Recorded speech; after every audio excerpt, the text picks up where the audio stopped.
Sir నమస్తే. నమస్తే అండి. ఎలా ఉన్నారు సార్? మంచిగానే ఉన్నాం. మీరు ఎలా ఉన్నారు? I'm good sir. మన వీడియోస్కి మంచి రెస్పాన్స్ వస్తుంది సార్. ఓకే, మళ్ళీ వల్ల కొంచెం ప్రో కాంపిటేటివ్ ఎగ్జామ్ సైడ్ వచ్చాను సార్. డెఫినెట్గా.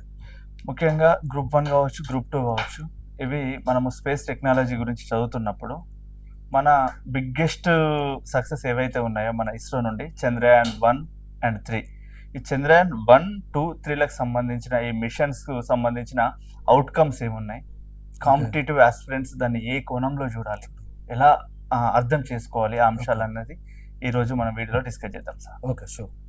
ముందుగా మనం చంద్రయాన్ 1తో మొదలు పెడదాం. Yes sir.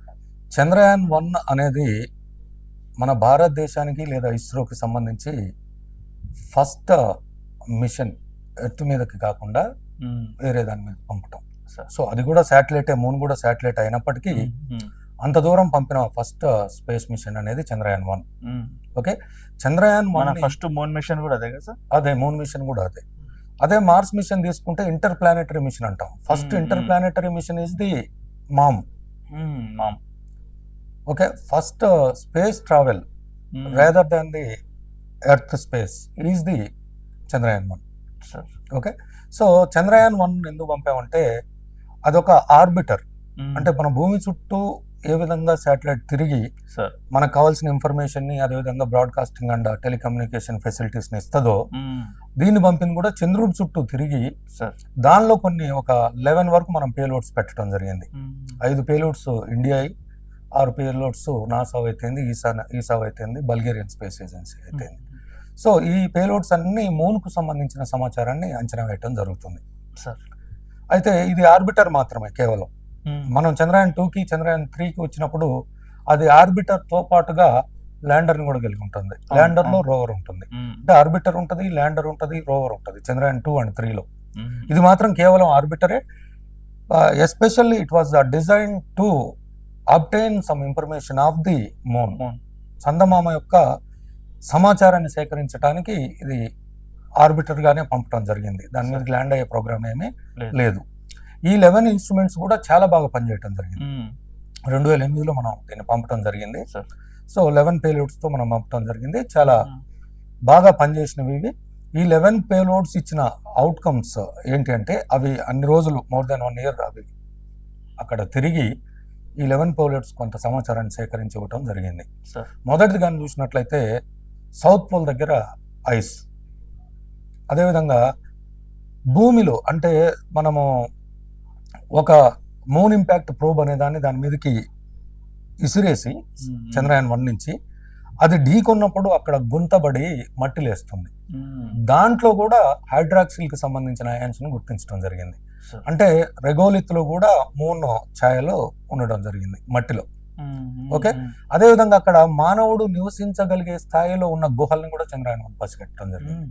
మానవుడు నివసించవచ్చు వెళ్ళి ఆ గుహలు, మన ఎర్త్ మీద ఎట్లా కేవ్స్ ఫామ్ అవుతాయో అదేవిధంగా అలాంటి గుహలను కూడా చంద్రయాన్ 1 పసిగట్టడం జరిగింది. అదేవిధంగా మెగ్నీషియం స్పైనల్స్ అనే కొత్త రకం రాళ్ళని చంద్రయాన్ 1 పసిగట్టింది.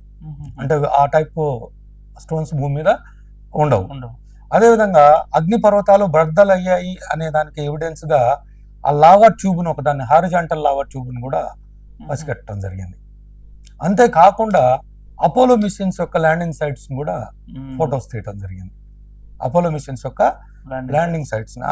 అంతేకాకుండా 3300 సార్లు చంద్రుని చుట్టూ పరిభ్రమించడం జరిగింది. చంద్రుని చుట్టూ పరిభ్రమించి కొన్ని టెరాబైట్స్ ఆఫ్ డాటాని మనకి పంపించడం జరిగింది. ఇవన్నీ కూడా చంద్రయాన్ 1కి సంబంధించినటువంటి అవుట్కమ్స్. ఓకే, సో ఈ ఏ ఇన్ఫర్మేషన్ అయితే కావాలనుకున్నామో ఆ ఇన్ఫర్మేషన్ అంతా కూడా ఫైండ్ అవుట్ చేయడం జరిగింది. అదేవిధంగా అక్కడ న్యూట్రల్ మెటీరియల్ చంద్రుని యొక్క స్పేస్ లో ఉంటుంది. ఎందుకంటే దానికి అట్మాస్ఫియర్ లేదు కాబట్టి సూర్యుడి నుంచి వచ్చేటువంటి solar wind, solar frames, plasma, high energetic neutron particles దాని చుట్టూ పేరుకుపోవటం జరుగుతుంది.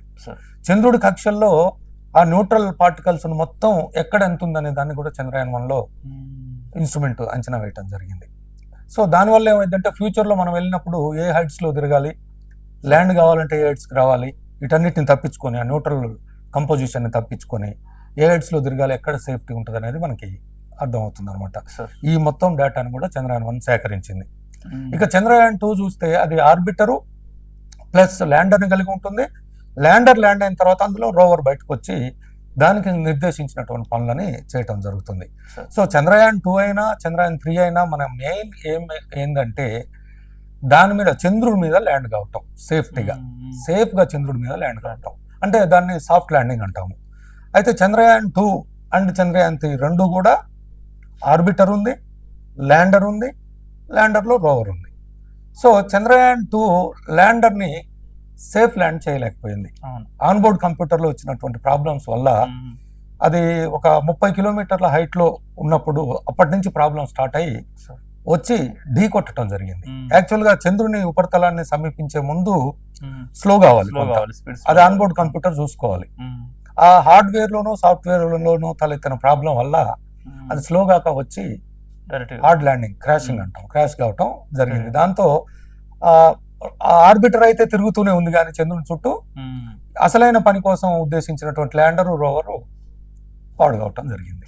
సో యాజ్ ఇట్ ఈస్ గా చంద్రయాన్ 3 తయారు చేసి మనం ఇప్పుడు అంతకు ముందు వచ్చిన సమస్యలన్నిటిని కూడా వాటిని పరిశీలించి వాటిని అధిగమించి చంద్రయాన్ 3ని సేమ్ చంద్రయాన్ 2 లాగానే ల్యాండర్, ఆర్బిటరు, ల్యాండర్ లోపల రోవరు పంపడం జరిగింది. అయితే భారతదేశస్తులు ఈ సాఫ్ట్వేర్ అండ్ ఆల్గారిథమ్స్ రాయటంలో నిష్ణాతులు. మనం యాక్చువల్గా ప్రపంచంతో కంపేర్ చేస్తే మనం చాలా నిష్ణాతులు. సో ఈసారి కరెక్ట్గా ఆల్గారిథమ్స్ అన్ని రాయటం జరిగింది.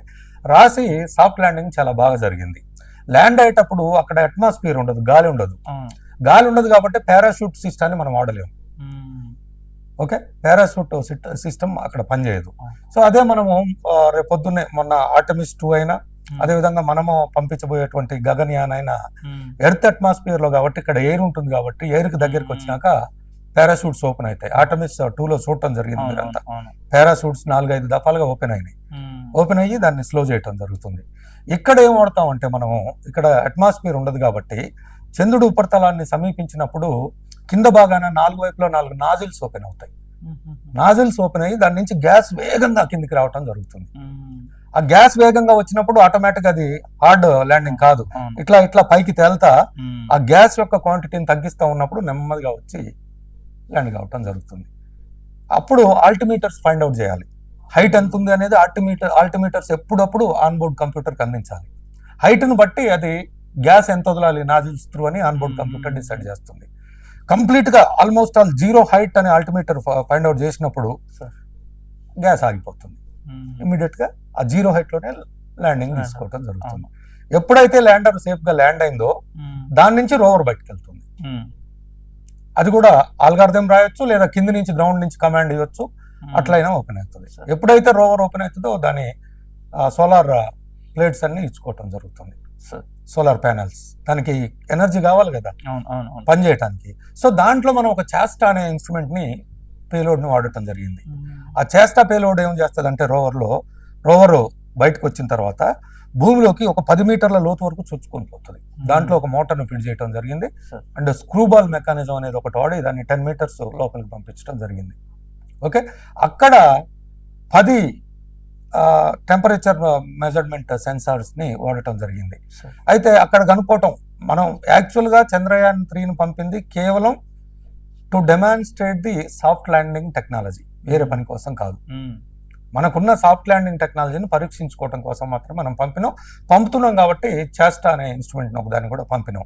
అదేం చేస్తుంది, చంద్రుడు రెగోలిత్లోకి 10 మీటర్స్ వరకు వెళ్ళిపోయి అక్కడ టెంపరేచర్ ఎట్లా లోపలికి పాస్ అవుతుందో గమనించడం జరిగింది.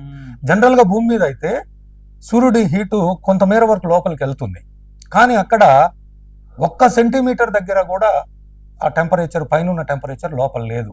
అంటే ద చంద్రుడి regolith, the moon regolith is acting like A insulator. Insulation కి పనికి వస్తుంది డైరెక్ట్ ఆ మట్టిని తీసుకుంటే. అంటే హీటుని లోపలికి కండక్ట్ కానివ్వదు, పాస్ కానివ్వదు. అది మనోళ్ళు వరల్డ్ లో ఫస్ట్ మనోళ్ళకి అనుకోవటం జరిగింది చేస్టా ఇన్స్ట్రుమెంట్ ద్వారా. అదేవిధంగా సౌత్ పోల్ మీద దిగిన దేశం కూడా అవుట్కమ్స్ చూస్తే సౌత్ పోల్ మీద ల్యాండ్ అయిన దేశం కూడా ఫస్ట్ ఇండియాని కావటం జరిగింది. ఓకే, సో అతి తక్కువ ట్రయల్స్ తో సక్సెస్ కావటం కూడా ఇండియానే. చంద్రయాన్ 1 అయితే direct success and Chandrayaan 2 fail కావటం జరిగింది. ఇమ్మీడియట్ గా వెంటనే మనం చంద్రయాన్ 3లో ల్యాండ్ కావటం జరిగింది. ఓకే, సో అంతేకాకుండా సీస్మోమీటర్స్ ని ఉపయోగించి అక్కడ భూకంపాలు ఏ విధంగా ఉన్నాయనేది కూడా చంద్రయాన్ 3 ద్వారా కనుగొనడం జరిగింది. సార్ ఇవి చంద్రయాన్ 3 యొక్క outcomes. Sir so next plan ఏముంటుందంటే చంద్రయాన్ 4 అవ్వచ్చు, 5 అవ్వచ్చు, అక్కడ మ్యాన్ మేడ్ మిషన్ లాంచ్ చేయటం పని ఉంటుంది, ల్యాండ్ కావటం పని ఉంటుంది. సో అది కొంత సమయం తీసుకుంటుంది, ఎందుకంటే అది దానిని అక్కడ మ్యాన్డ్ మిషన్ ని చంద్రుడి మీద ల్యాండ్ చేయడానికే మనం ఇప్పుడు ఈ గగనయాన్ ఇవన్నీ ట్రయల్స్ చేస్తా ఉన్నాం. ఇక్కడ ఫస్ట్ ఆస్ట్రోనాట్స్ ని స్పేస్ లోకి పంపించి సేఫ్ గా ఇక్కడ దిగితే అది చంద్రుడి మీద దిగటానికి ఉపయోగపడుతుంది. అవునా?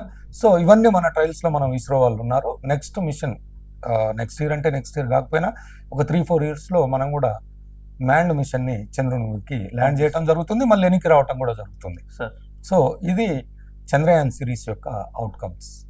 Okay sir, thank you sir, thank you so much. చాలా తక్కువ సమయంలో క్రిస్పీగా కంప్లీట్ ఇన్ఫర్మేషన్ ఇచ్చారు సార్ ఈ వీడియోలో. Thank you sir, thank you so much.